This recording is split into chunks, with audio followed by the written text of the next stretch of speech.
Buenas tardes a todas y a todos. Es un placer. Yo gustaría, antes de todo, dedicar esta charla a María Pilar Hurtado, lideresga Tierra Alta Córdoba, asesinada al lado de su hijo el pasado día 21 de junio.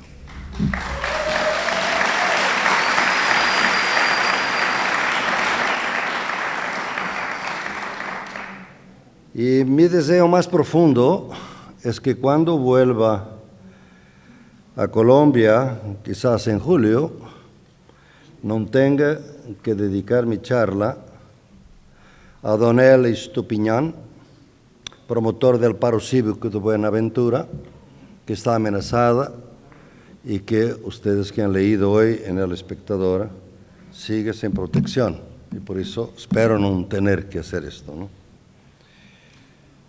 Y como ustedes saben, o algunos saben, yo soy miembro del Consejo Asesor de la Comisión de Verdad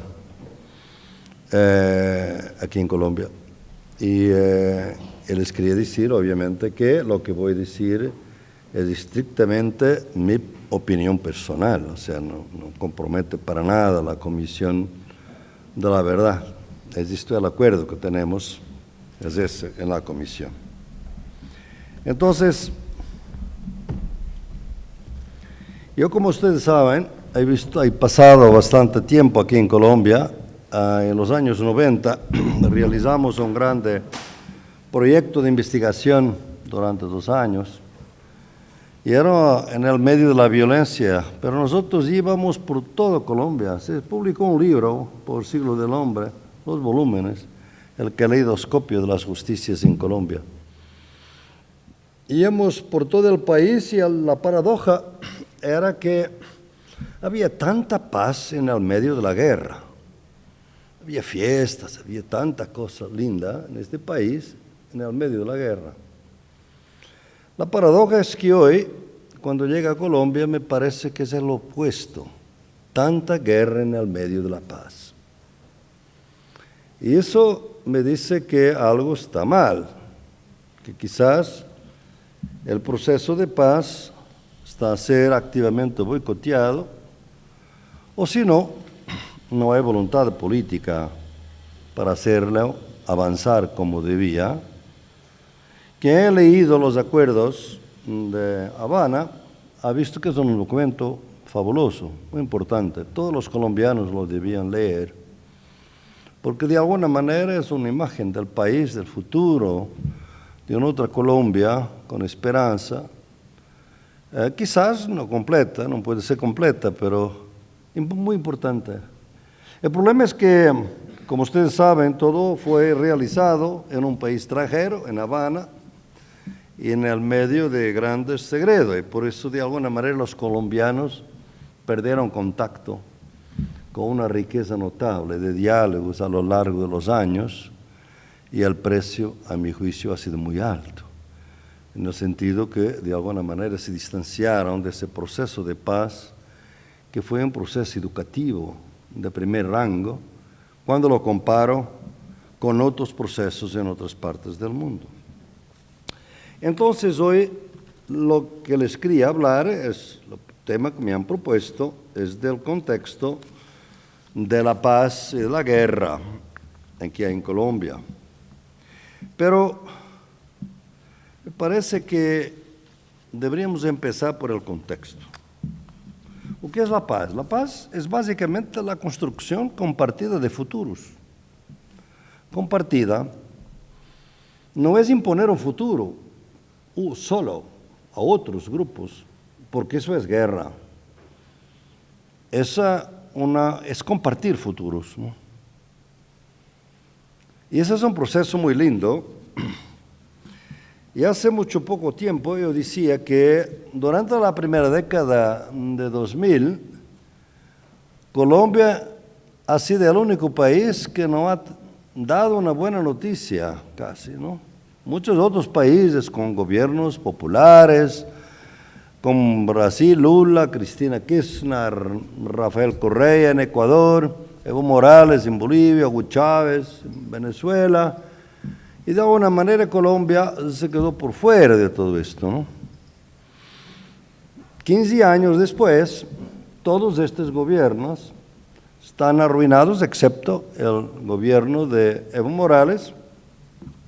Han desmantelado sus países de una manera brutal, como es el caso de Bolivia, de Venezuela o el caso de Brasil.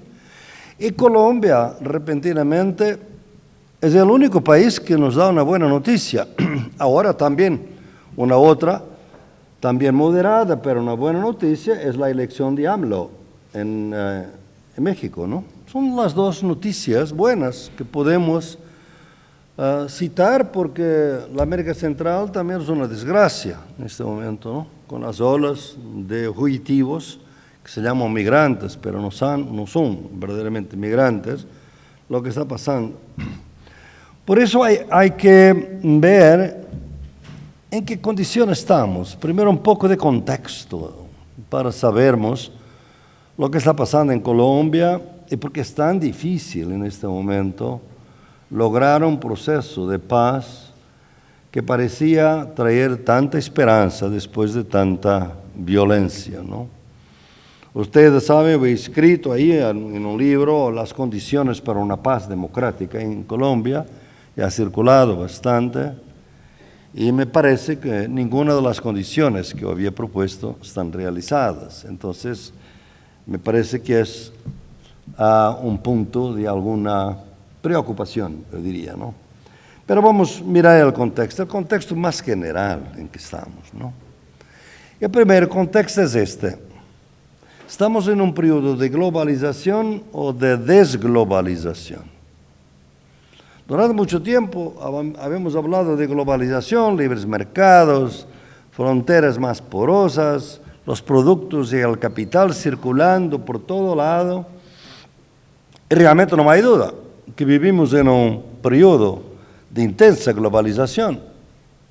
Por ejemplo, hay dos grandes poderes en nuestras vidas que no conocen el concepto de frontera.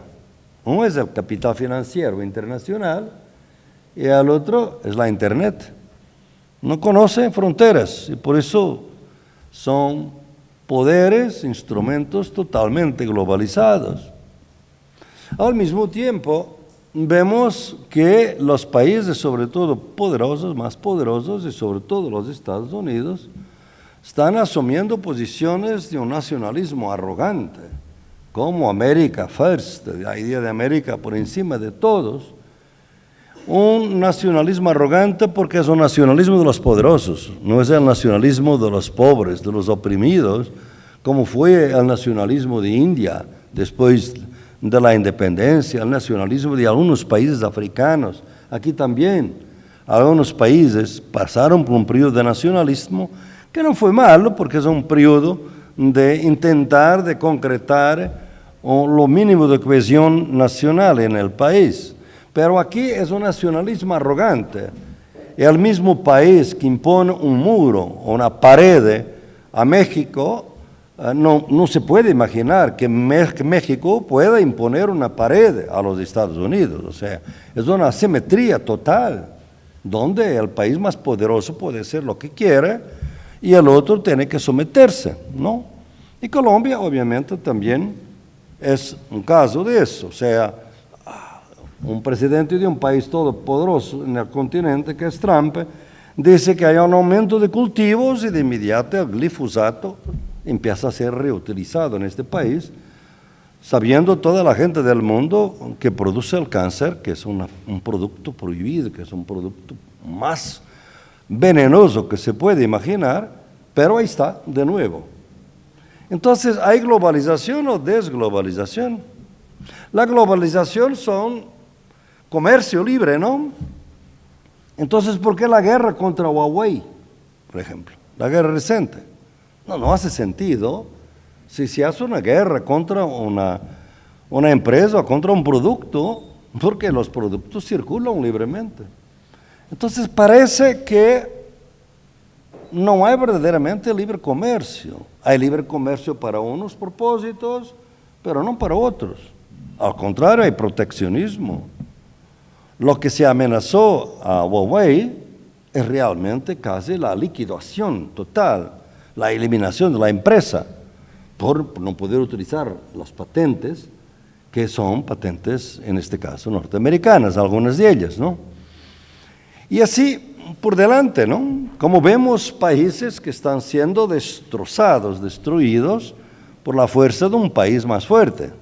Venezuela, obviamente, es el ejemplo más tajante en este momento, con 4 millones de refugiados, donde Colombia de alguna manera está a pagar un precio por eso, ¿no? Fíjense ustedes que Siria, que ha sido completamente destruida, son 5 millones de refugiados. Entonces, esto da una idea de la dimensión de la tragedia de Venezuela. Entonces, ¿qué mundo es este? Yo pienso que estamos en un proceso de interregno, de intervalo entre dos globalizaciones. Y estos procesos de intervalo, de interregnum, son muy peligrosos para los países menos poderosos, para los países más débiles en el sistema mundial. La globalización que nos ha traído hasta ahora fue una globalización que empezó en 1989, más o menos, y que nos ha traído hasta aquí. Y todas las globalizaciones son siempre impulsadas por una innovación tecnológica muy fuerte, que da una rentabilidad al capital enorme, y que por eso promueve la potencia que tiene poder, promueve el libre comercio. Esa innovación tecnológica, como ustedes saben, fueron los telemóviles, los celulares, el laptop, todos los computadores personales, las computadoras personales, ustedes todos los tienen ahí en sus manos, ¿no? El problema es que esta innovación, con el tiempo, pasó a ser barata, o sea, más barata hoy que era antes, ¿no? Y tan barata que ya no da la rentabilidad al capital. Y por eso, esta globalización está declinante, está decadente. Y se espera que va a comenzar una otra ola de globalización. No voy a detallar ahora, pero desde 1870 pasamos por unas 7 globalizaciones y retrocesos, ¿no? Esta próxima ola, ya sabemos cuál es la innovación tecnológica y ya sabemos quién la va a dominar, o probablemente quién la va a dominar. Esa innovación tecnológica es la inteligencia artificial, la robótica y la automación. Y todo lleva a pensar que el país que va a dominar esta innovación es China y no los Estados Unidos. Entonces, en este momento hay una rivalidad brutal entre Estados Unidos y China. Pero China es demasiado poderosa para poder ser atacada directamente, ¿no? Entonces, las potencias no atacan directamente uno a otro, pero sí atacan a través de aliados suyos, ¿no? Y los Estados Unidos, que en este caso es el imperio decadente, en cuanto China es el imperio ascendente, el imperio ascendente siempre promete cosas buenas para la gente. La nueva ruta de la seda, por ejemplo, es una promoción positiva para la gente, es incrementar el comercio, es traer más vías de comunicación, claro, más destrucción de la selva, más invasión de territorios indígenas, obviamente, ¿no? Pero parece que es desarrollista, ¿no? El imperio decadente procura defenderse por su proteccionismo. Y entonces, la arma fundamental es exigir un alineamiento total a sus aliados, ¿no? No puede atacar a China porque China es demasiado poderosa. Ustedes saben por qué cuando Huawei fue amenazada, como saben, ahora ya se eliminó esa amenaza por ahora, por una razón sencilla, ¿no? No es simplemente porque de los 20 trillones de deuda de los Estados Unidos, 6 trillones están en las manos de acreedores chinos, ¿no? Pero también por el hecho que realmente 1.200.000 trabajadores chinos trabajan para Microsoft y para Apple en China. Imagine lo que sería ahora un boicoteo recíproco de los dos países, es un desastre para todas las empresas americanas. Entonces, el alineamiento es político. Y ese alineamiento es el proceso que estamos ahora. Lo estamos a vivir en Europa y lo estamos a vivir en el continente latinoamericano, ¿no? En latinoamericano, en el continente, lo que había la posibilidad que se creó de haber una alternativa, que no era una alternativa capitalista, socialista, era una alternativa capitalista, pero buscaba crear una alternativa al capitalismo dominado por los Estados Unidos, que fueron los BRICS, que era esta unión económica, por ahora, podría ser después política, entre Rusia, China, India, Sudáfrica y Brasil. Estaban ya creando un banco mundial alternativo, estaban buscando de que sus negocios fueran denominados no en dólares, pero en la moneda china, etc. Esto fue una amenaza total a los Estados Unidos. Habría que neutralizar de una vez por todas los BRICS. Y él, quizás el país más frágil de los BRICS, era el más democrático. El más democrático era Brasil. Entonces hubo que neutralizar Brasil rápidamente, de una manera brutal. Y fue eso que llevó al golpe en contra de Dilma Rousseff. Porque para nosotros que conocemos la realidad brasileña, era casi seguro que la derecha ganaría las elecciones en 2018 con el desgaste normal del gobierno de PT, del Partido de los Trabajadores. Pero probablemente la derecha no iba a hacer lo que Bolsonaro está haciendo, que es destruir completamente los BRICS, lanzar el presal en el mercado financiero, en el mercado del petróleo internacional, entregar la Amazonía, entregar la base de Alcántara, entregar el país y todas sus riquezas a los Estados Unidos. Este alineamiento total que era necesario buscar en América Latina. Y en Europa el proceso es distinto, porque Europa es más rica, obviamente, y tiene la Unión Europea. Entonces el proceso es distinto, es destruir la Unión Europea, ¿no?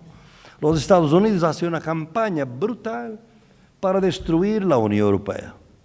Por ejemplo, apoyan no solamente el Brexit, sino la parte más radical del Brexit, o sea, la parte que quiere una ruptura total con Europa. Y están buscando con partidos, con grupos de extrema derecha, buscar dominar la Unión Europea. Y por eso el consultor de Trump, Steve Bannon, está por Europa creando movimientos de extrema derecha que no ganaron tanto las elecciones parlamentarias europeas como pensaban recientes, pero están ganando espacio en toda Europa. Nuevos partidos de extrema derecha que nunca pensábamos que íbamos a tener en Europa. ¿Por qué es esto? ¿Por qué esto? Es porque Europa no cuenta por los Estados Unidos, está dividida en países, porque los países europeos son todos muy chiquititos, son muy pequeños, ¿no? El único que cuenta es Alemania. Entonces, nosotros estamos en un proceso de alineamiento que obliga a deshacer la Unión Europea y aquí a crear en el continente latinoamericano, eliminar cualquier posibilidad de una alternativa que ponga en peligro las empresas norteamericanas, el capitalismo norteamericano, la presencia norteamericana en el continente. Y claro, Colombia está en el centro de todo, ¿no? Colombia es obviamente, siempre ha sido un país particularmente aliado a los Estados Unidos, como ustedes saben. Fue el único país que luchó en la guerra de Corea. Fue el país que propuso la expulsión de Cuba, de la OEA. Fue el país que propuso la expulsión de Venezuela, de la OEA. Es realmente para algunos observadores, Colombia es el Israel de América Latina, ¿no? Es una aliada casi sin condiciones, ¿no? Esto puede impresionar a algunos de ustedes, pero realmente es lo que se habla debido a una intervención muy fuerte en este continente que se quiere mantener a toda costa. Entonces, este contexto no permite innovación social, no permite luchar por alternativas, exige un alineamiento a los procesos productivos más violentos que se puede imaginar. Y los más violentos son los que siguen la continuidad total con el proceso colonial. Y por eso nosotros, en el trabajo reciente, en todos mis libros, Epistemologías del Sur, que acaba de salir, o El fin del imperio cognitivo, que está disponible acá, yo defiendo que nosotros vivimos en sociedades capitalistas, colonialistas y heteropatriarcales. Quiere decir que el colonialismo no terminó con las independencias, porque si ustedes miran, la continuidad del colonialismo es total. Además, en este momento la explotación de los recursos naturales es todavía más fuerte que durante el periodo colonial, debido realmente a la tecnología disponible hoy para explorar y explotar los recursos naturales. ¿Y por qué se hace esto? Hace eso porque ustedes tienen en las manos, cada uno de ustedes, un celular, y cada celular tiene 200 minerales. Y esos 200 minerales, por coincidencia, están todos en América Latina y algunos en África. Entonces, hay que buscar los minerales, porque hay más de estos celulares que personas en el mundo. Hay cerca de 7.000 millones de celulares en el mundo, porque hay personas que tienen más que uno, obviamente. Entonces, este modelo, no nos podemos sorprender que las empresas están con una voracidad por los recursos naturales, de invasión de los territorios, de tomar, obviamente, control de los territorios, de todos los recursos naturales, debido a este nuevo modelo de desarrollo en que estamos, que también esta nueva innovación tecnológica, porque ella va a exigir metales rarísimos, algunos de ellos, minerales muy raros, algunos de los cuales, por ejemplo, solo existen en Venezuela. Ustedes entienden ahora por qué Venezuela está a ser atacada de la forma brutal que está a ser atacada. Mismo se tiene problemas, yo estoy con mucha tranquilidad porque he hecho mis críticas al proceso chavista a partir de la solidaridad, pero siempre crítico, porque yo pienso que un intelectual no puede ser un apologista, un apologético de todo lo que pasa en la política, tiene que mantener una distancia crítica, y obviamente en Venezuela siempre me impresionó la falta de los movimientos sociales desde la base. Todo me pareció un proceso más de arriba para abajo do que de abajo para arriba, y por eso frágil. Pero eso es otra cosa. Los venezolanos tienen problemas, tienen que resolverlos entre ellos, y están con voluntad de resolverlos, pero realmente no es posible, porque realmente los Estados Unidos no quieren de ninguna manera que el problema sea resolvido de una manera que no les traiga el control total de los recursos naturales de Venezuela. Pero el problema es difícil, porque los Estados Unidos acordaron para este continente muy tarde, en 2009, con el golpe de Honduras. ¿Ven cómo la gente está en la calle ahora pidiendo Zelaya? Zelaya fue puesto fuera por un golpe del tipo del mismo golpe constitucional que fue hecho también en contra a Fernando Lugo en 2012 en Paraguay y en 2014, 2016 a Dilma Rousseff. Son golpes de tipo nuevo que son estudiados por la CIA, tenemos los documentos de cómo se hace un golpe, sin destruir la fachada democrática, sin utilizar las Fuerzas Armadas, pero utilizar el sistema judicial. Y debo decirles que Colombia fue el laboratorio de eso, ¿no? La Fiscalía, toda la inversión en la Fiscalía en los 90 fue para un modelo de Fiscalía muy activo, que después se ha propagado por otros países. Ustedes tienen eso disponible en mi libro sobre ensayo de sociología jurídica crítica. No voy ahora a detallar toda la inversión que se hizo en el sistema judiciario colombiano a partir de los 90, que fue muy fuerte en ese sentido. Entonces, les quería decir que el primer aspecto del contexto es feo, ¿no? Es muy difícil de imaginar que cuando se busque esta rivalidad de países entre China y los Estados Unidos, la posibilidad de la guerra es grande, ¿no? En Europa fue el intervalo entre las globalizaciones fue desde el fines del siglo XIX hasta casi 45. Y fueron 2 guerras mundiales. Europa es el continente más violento del mundo, porque en el siglo XX matamos 78 millones de personas. Ningún otro continente mató tanta gente en un continente. Y ahora pasa por ser la base, la sede de la democracia, de los derechos humanos, pero tenemos que ver esta realidad, que es otro lado de la realidad europea. Fue la violencia de las 2 guerras, exactamente por la rivalidad entre países, Francia y la Alemania, que resultaba de una lucha de rivalidades que no se había resuelto con la Conferencia de Berlín de 1894, porque en ese entonces la rivalidad entre los pueblos, los países europeos, fue resolvida ¿cómo? Dividiendo África. Fue entonces que se dividió África por todos los países europeos. Y de alguna manera eso disminuyó un poco la tensión entre los países europeos. Pero poco tiempo después vino la Primera Guerra Mundial y después la Segunda. Entonces, este primero aspecto es un aspecto para tenernos en cuenta cuando analizamos el contexto en que vivimos aquí, la cuestión de la paz y de la soberanía.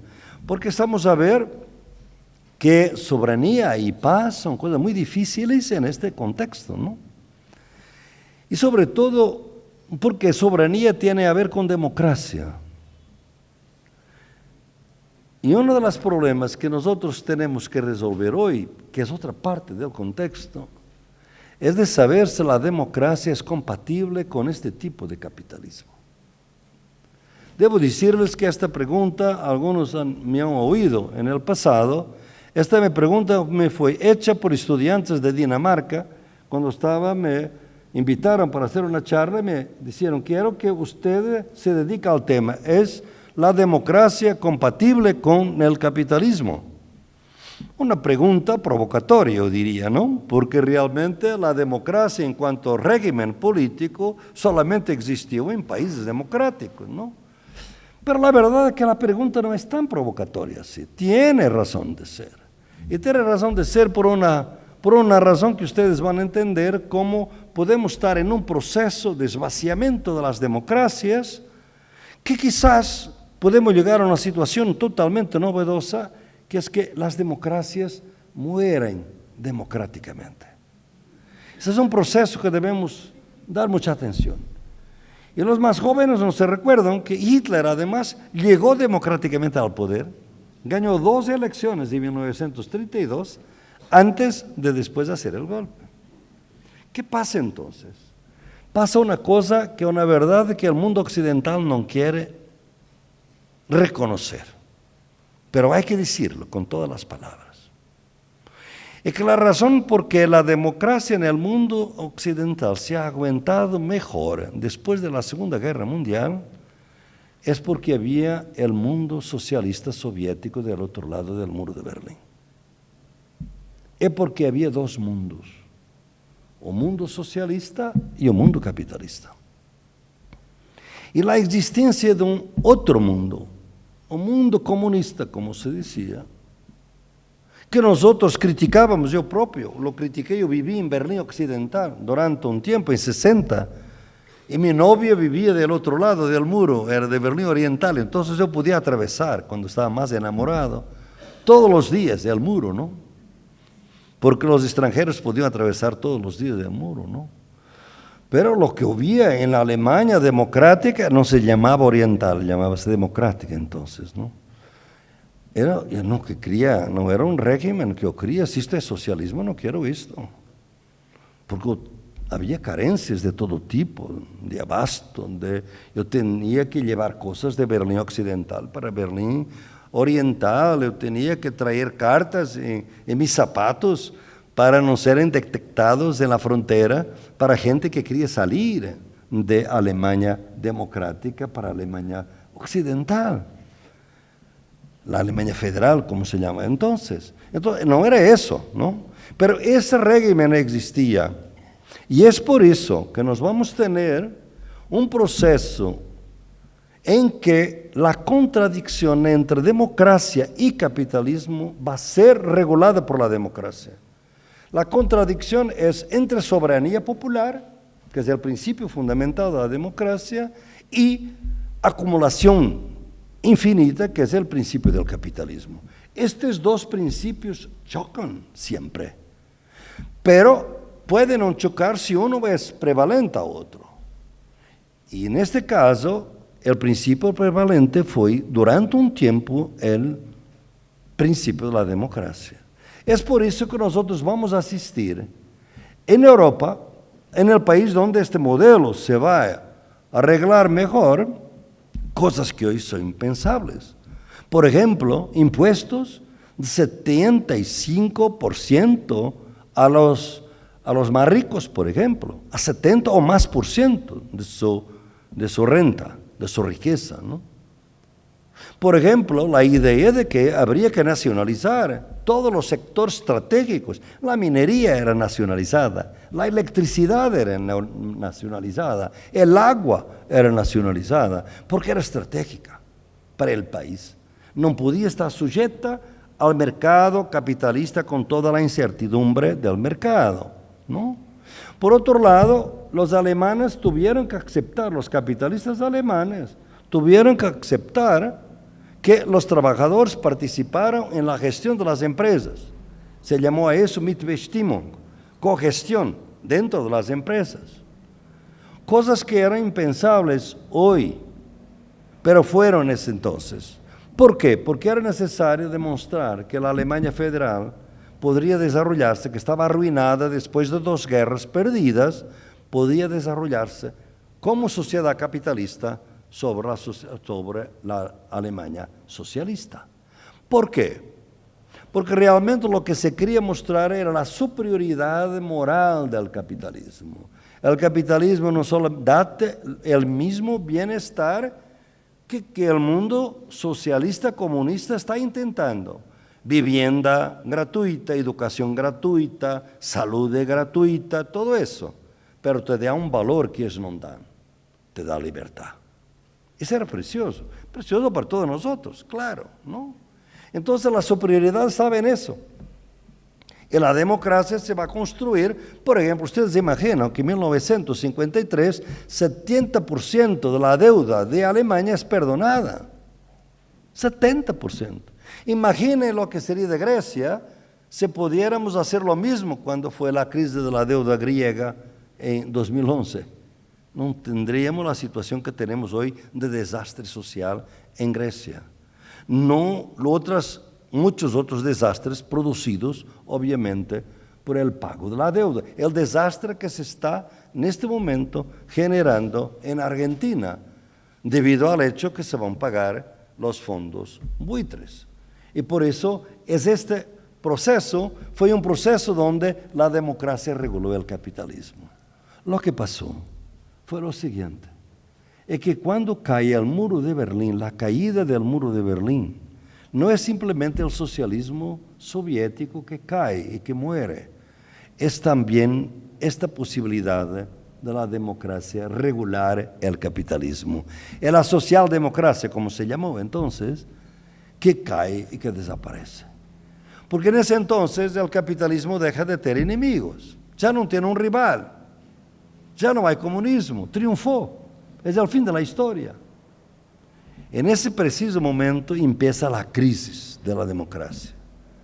La democracia es demasiado costosa, no se puede tener salud pública gratuita, la educación pública es muy cara, la seguridad social tiene que privatizarse, o sea, el mercado empieza a intentar de dominar áreas fundamentales para su acumulación que antes eran del Estado, digamos. O sea, lo que pasó fue que sin que haya un cambio constitucional, a partir de 1989, lo que va a pasar es que no es la democracia que regula el capitalismo, es el capitalismo que regula la democracia.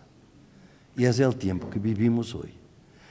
Lean los periódicos de vuestro país, lean los periódicos de España. ¿Qué está pasando ahora en España?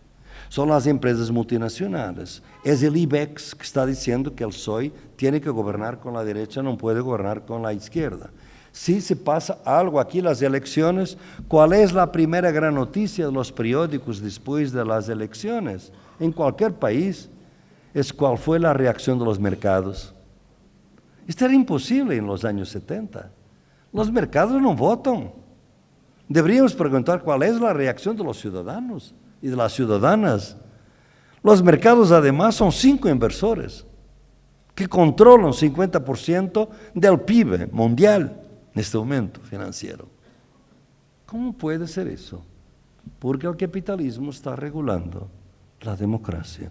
Y la democracia va a valer en la medida que es funcional al capitalismo. Tiene que haber una resistencia muy grande para poder contradecir esta tendencia histórica en este momento. Y es por eso que estamos viviendo un ciclo reaccionario.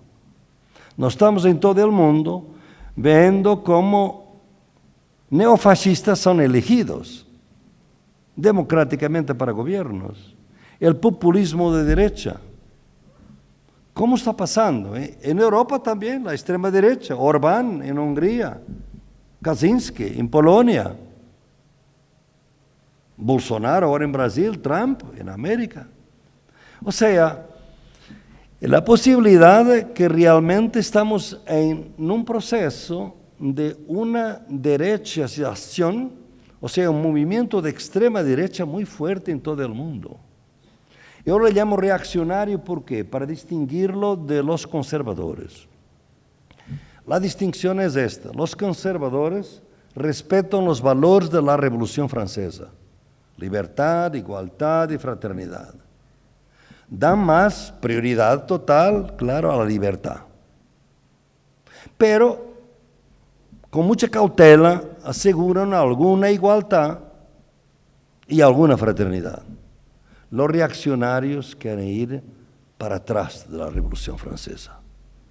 No creen en la igualdad, no creen en la libertad, no creen en la fraternidad.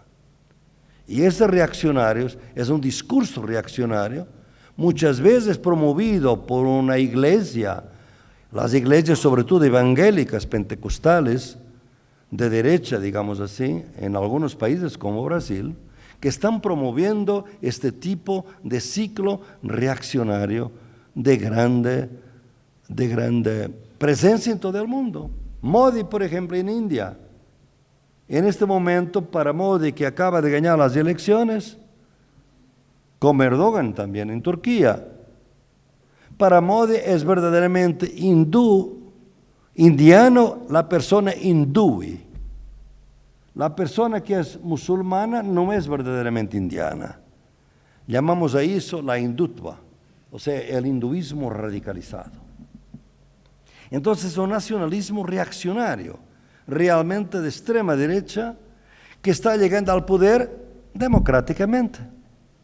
La democracia se va vaciando en un proceso donde hay muchas cosas que están pasando en la democracia que se puede notar cómo ela se está vaciando. Y aquí hay cosas que el mundo occidental raramente sabe. Por ejemplo, no sabe que desde 2010, más o menos, todos los sondeos de opinión pública en países que estuvieron en el dominio soviético comunista, como en Rumania, Bulgaria, Polonia, dicen que preferían vivir en ese régimen, pero con libertad, claro. Querían libertad, pero les gustaba la salud gratuita, la educación gratuita, la vivienda gratuita. Entonces, me parece que está habiendo una reevaluación de lo que fue este fin de la Guerra Fría. Y por eso que lo que para muchos fue un triunfo de la democracia, quizás fuera el inicio de la derrota de la democracia. Entonces, quizás tendremos que reinventar la democracia si queremos resistir a esto. Porque hay un grande sociólogo y economista austríaco, además conservador, Schumpeter, que escribió en los años 30 que el capitalismo no debería temer sus enemigos, debería temerse a sí mismo. porque sin enemigos, él se devora a sí mismo. Él quiere la voracidad del dinero, de la acumulación, lo hace destruirse a sí mismo. Estamos viendo cómo se está destruyendo ahora con la naturaleza, por ejemplo, con la crisis ecológica que estamos viviendo. Entonces, todo esto para decirles que el contexto que vivimos hoy es un contexto hostil a pensar la paz y a pensar la soberanía. Porque es un contexto de rivalidades entre imperios. Yo no sé si un imperio es mejor que otro, pero son todos malos para los países que no son parte central de estos imperios. Y por eso hay que sufrir con esa rivalidad que por veces es guerra, y la guerra ahora puede ser nuclear, por ejemplo. Es un mundo peligroso en que vivimos. Y entonces ahora es el control de los recursos naturales. Y la lectura que hago de Colombia un poco es esta. Es que el fin de la guerrilla, no parte de la guerrilla, digamos, fue la entrada de Colombia en el mercado mundial de los recursos naturales. Había grandes partes de Colombia que estaban fuera del mercado mundial. Y con el fin de la guerrilla pudieron entrar. Claro que no era sencillo, porque estos no eran paisajes, eran territorios con pueblos indígenas, campesinos, y por eso los están matando. Las estadísticas realmente, además estamos en el departamento más violento de Colombia, según los datos de la Comisión Internacional de Juristas. Este departamento de Antioquia fue donde asesinaron más defensores de los derechos humanos aquí en Colombia. La estadística fue publicada en El Tiempo, en El Espectador, pienso yo, el fin de semana pasada. Pero las estadísticas son impresionantes. Desde 2016, desde que el acuerdo fue firmado, 479 líderes sociales fueron asesinados. Entre abril de 2018 y abril de 2019, 928 personas fueron amenazadas, 2 por día. Y según la ONG Somos Defensores, en 2018 fue el año peor, con 155 líderes asesinados. Es una política de exterminio que está en el terreno. Y esto nos levanta muchos problemas, ¿no? Porque al final una guerra que fue tan brutal y que después la mayoría del pueblo de Colombia vota en contra del acuerdo. Fue una sorpresa en todo el mundo. Es algo que nos debe llevar a reflexionar sobre estas cosas, ¿no? Porque se produjo o que llamo en mi trabajo una sociología de las ausencias. Es que las muertes eran en los territorios, y los territorios están fuera de las ciudades están pacificadas casi, y los territorios es donde es la muerte. Si vamos a 20 kilómetros o 30 kilómetros de Medellín, quizás veremos mucha violencia, ¿no? De pueblos, por ejemplo, que están aislados por una hidroeléctrica ahora, y que no pueden moverse. Pero de alguna manera todo esto es lejos. Todo esto está ausente por un control político y un control mediático que hace con toda esta violencia no tenga una activación política de resistencia y de paz. Entonces me parece que estamos aquí en Colombia asistiendo a una cosa que es extraña para mí y que también quería compartir con ustedes porque es una inquietud. ¿Por qué tantos errores son cometidos una vez tras de otra? Como si fuera la solución, nunca funcionan y son siempre utilizados. Por ejemplo, las políticas de austeridad del neoliberalismo, recortes de salarios, privatización de pensiones, privatización de la salud, para hacer crecer la economía, nunca hace crecer la economía. Empobrece la población, enriquece los millonarios que crecen siempre, pero no hace crecer la economía. Portugal, por ejemplo, es la única excepción, un país pequeño, como ustedes saben, 10 millones, mi país, que ha tenido en los últimos 4 años, ha tenido una política muy moderada de izquierda. Dentro de 2011 y 2015 tuvimos la austeridad más neoliberal que ustedes pueden imaginar, con recortes de salarios, de pensiones, de toda la privatización de casi todo. Por ejemplo, los servicios de correos, que era la empresa nacional más antigua del país, fue privatizada, casi todos. Y a los jóvenes se decía, emigren. Era el neoliberalismo, era la receta neoliberal. Pero llegamos al final de 2015 y los 3 partidos de izquierda, Portugal siempre desde la Revolución de 74, vota siempre a la izquierda y es gobernada a la derecha. Pero en Portugal, los 3 partidos de izquierda, que es el Partido Socialista, el Bloque de Izquierda, que corresponde a Podemos en España, y el Partido Comunista, decidieron unirse para evitar que la derecha gobernara 4 años más. Y claro, era muy difícil porque los socialistas son muy distintos de los comunistas. Ustedes saben todas las diferencias entre las izquierdas. Por ejemplo, los comunistas son en contra de la NATO y los socialistas son en favor. Pero decidieron una cosa muy interesante, una gran innovación política, unirse para cosas concretas. Vamos a parar con el recorte de los salarios, vamos a parar con la privatización de las pensiones, vamos a parar con la disminución de las pensiones más bajas, vamos a parar con algunas cosas que estamos en la agenda de privatización.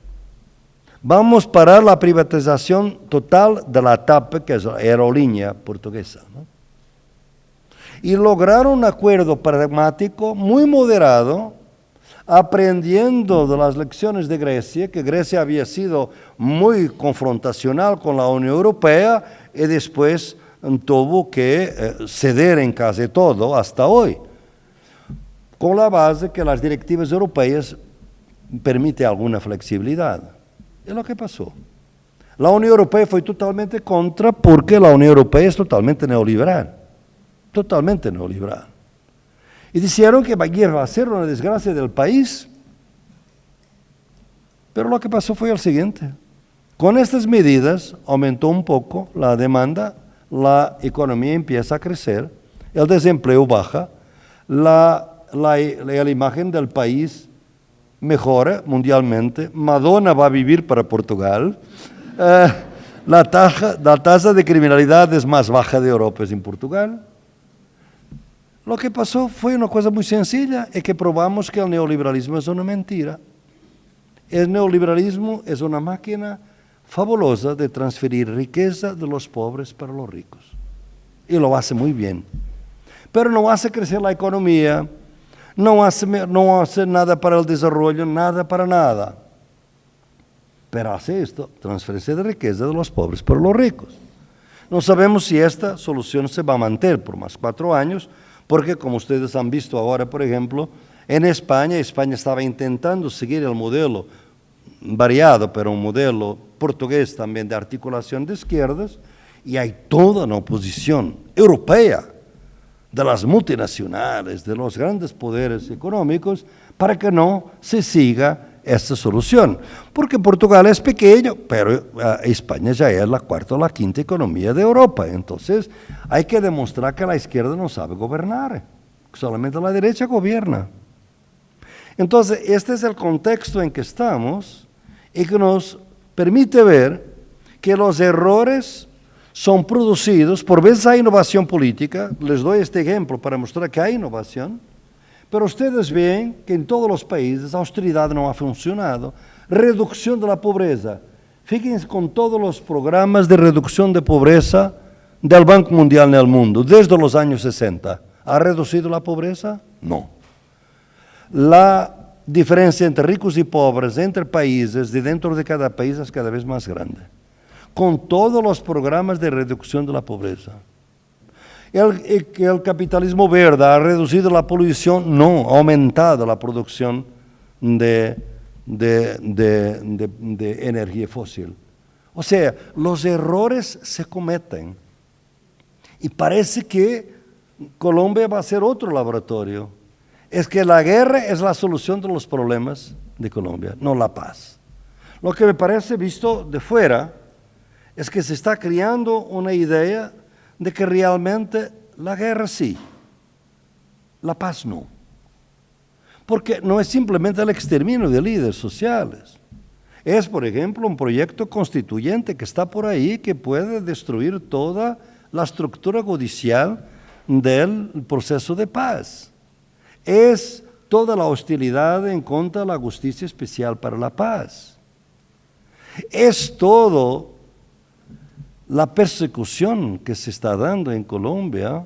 Eso es notorio porque está en los periódicos, no es segredo para nadie. Persecución de militares que han dicho que hubo responsables superiores por los falsos positivos. Es muy grave, ¿no? Entonces, yo quiero decirles que realmente me parece que la guerra, que no ha resuelto ningún problema de Colombia en los últimos 50 años, solamente uno quizás, la economía criminal de las drogas, porque no hay guerra en contra de la droga, hay la gestión de una economía criminal muy fuerte, donde Colombia tiene un papel bastante importante hoy en día. Entonces, quizás se va a repetir el error si ustedes no se movilizan para defender la paz, que ha sido un proceso muy interesante, muy políticamente, muy novedoso, y que fue la gran lección que Colombia ha dado en esta década al mundo de alguna manera, y que mucha gente de buena fe ha decidido que sí, que había que apostar, que realmente esta paz era finalmente la solución para Venezuela. Y nosotros todos estamos convencidos que sí. Por eso me parece, y esto sería para mí mi nota final, después podremos debatir las cuestiones que ustedes quieren discutir. Colombia llega a este proceso en un contexto internacional muy hostil. Y yo no sé si hay fuerzas internas, ustedes saben, yo no sé, porque no soy colombiano, si hay fuerzas suficientes para hacer prevalecer la paz en contra de la dinámica de guerra que se está instaurando de nuevo en el país. ¿Qué podemos hacer? ¿Dónde están las resistencias? Como decía esta tarde, yo soy un optimista trágico. O sea, yo no soy un pesimista. Yo pienso que hay siempre alternativas, pero estoy muy consciente de todas las dificultades en este momento, ¿no? ¿Dónde estoy viendo las alternativas que se pueden aprovechar, que son energías de esta sociedad que yo me apasioné por Colombia en los 90 por una razón que tal vez les parezca un poco totalmente loca? Pero era esta, era un país de mucha violencia en ese entonces. En cuanto estuvo aquí a realizar este proyecto, mataron a 15 curas del CINEP, que es una organización de curas de Bogotá, defensores de los derechos humanos. Pero lo que me sorprendía era que cuando mataba a un líder o un defensor, surgía inmediato otro. Una sociedad civil muy creativa, con mucha creatividad, que no desistía, que estaba haciendo, siempre intentando de resistir a eso. Y fue eso que me ha pensado, ¿cómo es posible en tanta violencia que haya tanto activismo de la sociedad civil? Eso siempre me apasionó. Yo lo veo hoy, aquí en una Colombia profunda, que yo cuando hablo y dicto charlas en Colombia, yo tengo casi que hablar a los colombianos lo que es Colombia, de alguna manera, porque hay una Colombia escondida, por así decir. Una Colombia profunda de resistencias de innovaciones en los territorios que se están dando y que por veces no son valoradas, no son construidas de una manera positiva. Yo hace poco tiempo estuve en la Universidad Intercultural Indígena del Cauca, en Popayán. Qué cosa bellísima de ver los pueblos indígenas organizando su propia universidad y certificando gente para el desarrollo local. Además, ahora certificación del Estado también, o que es interesante un proceso de reconocimiento. Y tanta universidad popular que existe en este país, que se están creando para poder de alguna manera pasar el mensaje de la paz a más gente. Una paz democrática, como decía en este texto, que es conocido de ustedes, yo distinguía entre paz democrática y paz neoliberal. Son dos procesos de paz totalmente distintos.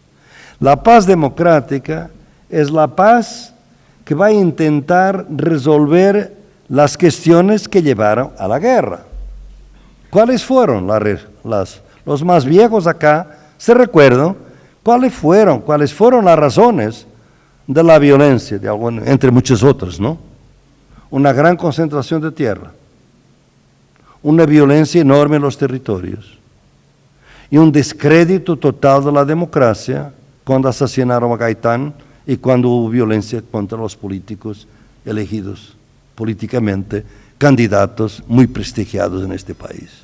O sea, cuando los jóvenes se han dado cuenta que la democracia no tiene poder para nada, se decidieron ir a la guerrilla. Hoy en día no veo condiciones para eso, no es eso que está en causa. El mundo es otro en este momento.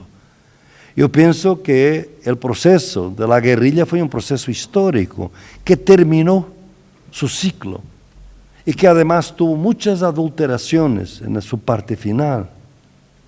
Pero creó también la posibilidad de una cultura de paz, que ahora mismo en los territorios donde están los ex-guerrilleros podemos ver algunas innovaciones interesantes para el futuro de Colombia. Pero para mí la gran lección que llevo aquí de Colombia son las mingas que los líderes en los territorios están organizando. Tanto coraje.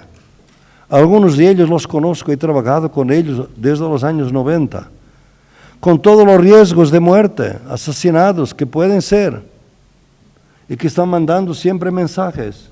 Pero ¿cómo es posible reunir tanta gente para defender territorios?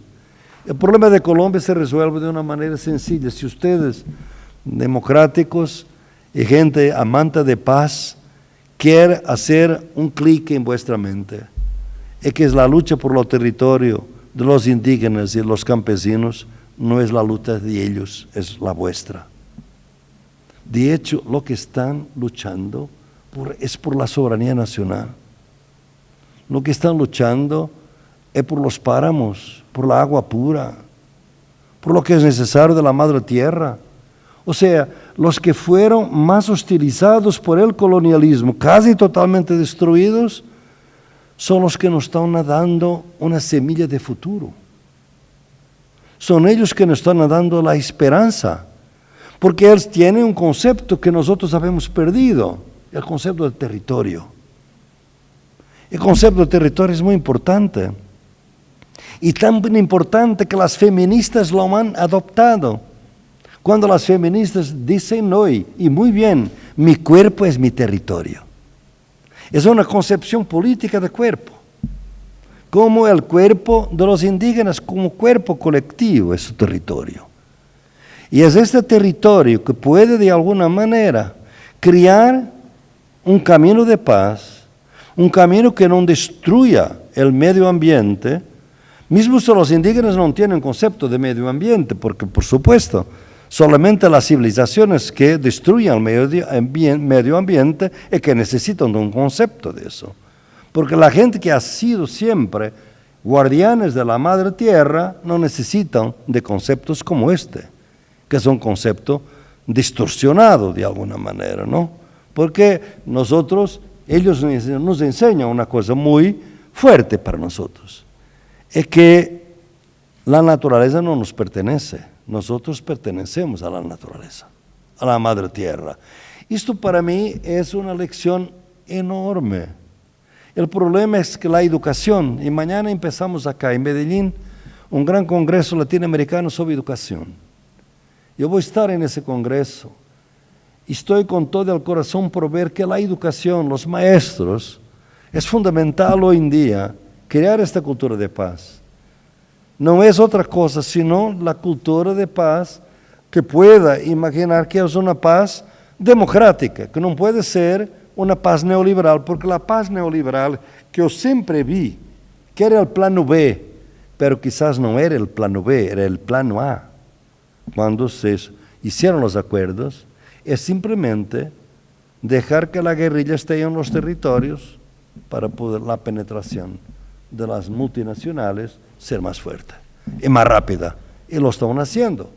Entonces, esa es la paz neoliberal, es imponer un futuro a las comunidades, y es el futuro del desarrollismo que sabemos que no puede ser sostenible porque va a destruir la naturaleza con la crisis ambiental que estamos viviendo hoy, que ha destruido Brasil hoy, por ejemplo, lo que se está destruyendo de la Amazonía, donde está el pulmón del mundo. Entonces, los indígenas, los campesinos, nos están enseñando el futuro y la posibilidad de paz en el futuro. Y por eso mi invitación a todos ustedes es que tengan conciencia que estas luchas son mucho más importantes ahora y que la lucha política, no sé si nosotros vamos a tener en este proceso de ciclo reaccionario, si la democracia va a sobrevivir. Verdaderamente tengo dudas. Yo pienso que necesitamos de revolucionar la democracia y quizás democratizar la revolución. Necesitamos de cambiar nuestros conceptos. No hace sentido que la democracia esté siendo esvaciada por la influencia del dinero en los procesos electorales. Lo que está pasando en Brasil es una tragedia de destrucción de la democracia. Ustedes propios tienen sus problemas acá y los conocen mucho mejor que yo. No voy a hablar de ellos. Pero también el concepto de revolución tiene que ser democratizado, tiene que ser un mundo donde quepa muchos mundos, como decían los zapatistas.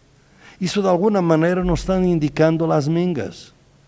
Gente generosa que está en el terreno, en la frente de lucha, por veces no son de partido ninguno. Algunos ni siquiera se consideran de izquierda, que es una cosa que debemos realmente también reflexionar bien. Si esta distinción izquierda-derecha tradicional resuelve todo, tenemos que reinventar las izquierdas. Por eso escribí un librito ahí que acaba de ser publicado por Siglo XXI, Siglo del Hombre, Izquierdas del Mundo Unidos. Porque para mí la grande siempre, como decía hace poco, la gran sorpresa para mí, la gran inquietud es porque las izquierdas de partidos, durante el siglo XX, les fue más fácil unirse a fuerzas de derecha que a otras fuerzas de izquierda. ¿Por qué?